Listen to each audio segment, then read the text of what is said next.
नमस्कार दोस्तों। कल से आप लोग देख रहे होंगे कि सारे विपक्षी दल के जो कार्यकर्ता हैं, नेता हैं, सब ने एक माहौल बनाना शुरू कर दिया कि वर्तमान सरकार से अच्छे तो इंदिरा गांधी जी थी, क्योंकि उनके नेतृत्व में सन 1971 के युद्ध में पाकिस्तान के दो टुकड़े हुए और बांग्लादेश नया देश बना।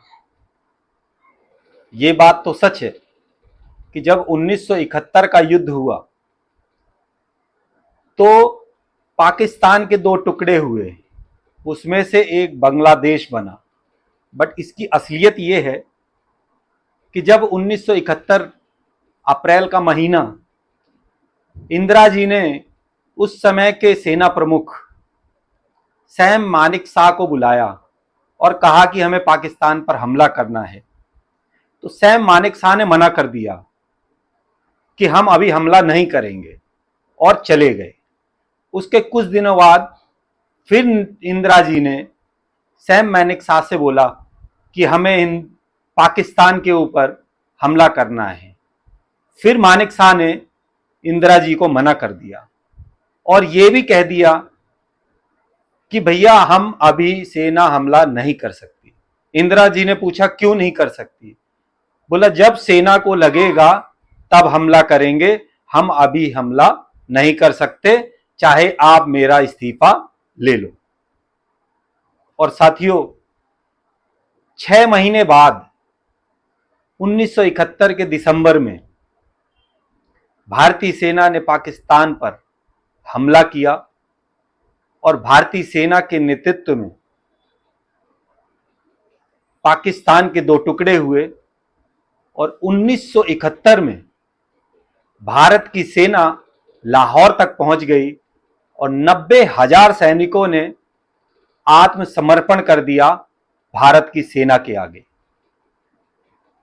यहां तक तो रोल भारत की सेना का था, भारत के शौर्य का था, भारत की जो सेना का जो जज्बा था उसका था। अब हम बात आते हैं, जो ये कांग्रेसी कह रहे हैं कि इंदिरा जी आयरन लेडी ने तो बड़ा धमाल मचा दिया। तो आयरन लेडी ने ये धमाल मचाया कि 1971 का समझौता हुआ और उस समझौते के तहत, और उस समझौते का नाम भी था शिमला समझौता, और उस समझौते के तहत 90,000 पाकिस्तानी सैनिकों ने जिन्होंने आत्मसमर्पण किया था उनको छोड़ दिया गया। ये था उस समय का नेतृत्व। जो कांग्रेसी मित्र कह रहे हैं कि भैया मोदी जी डर गए, भारत की सेना डर गई, तो ये पूरी दुनिया ने देखा है कि भारत की सेना ने पाकिस्तान को 3 दिन के अंदर घुटने पर ला दिया। और यही वो कांग्रेसी हैं जो कहते थे कि भैया हम अपना टैक्स का पैसा क्यों भरें, मोदी जी तो विदेशों में जा रहे हैं घूमने, क्या फायदा मोदी जी के विदेशों में जाने का।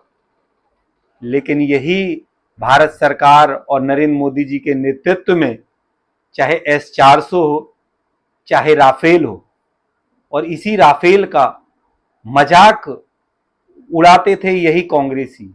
अभी पीछे कुछ दिनों में कांग्रेस के नेता अजय राय ने राफेल पर नींबू और मिर्ची टंगाकर बोला और उसका मजाक उड़ाया कि ये राफेल किस लिए। लेकिन जब यही पाकिस्तान की तरफ से ड्रोन आ रहे थे और जब पाकिस्तान की तरफ से हमला हो रहा था, तो आपने देखा कैसे S-400, कैसे राफेल ने अपनी महत्वपूर्ण भूमिका निभाई। तो ये राफेल हो चाहे S-400 हो, ये दोनों ही मोदी जी के नेतृत्व में, मोदी जी के कार्यकाल में इस भारत को मिले हैं। तो आज पूरी दुनिया ने देखा है कि भारत एक मजबूत देश है।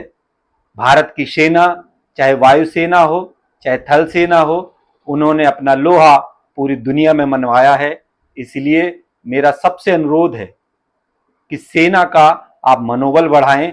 ये वक्त देश की सेना के साथ खड़े होने का है, देश की सरकार के साथ खड़े होने का है क्योंकि पूरी दुनिया की नजर हम पर है।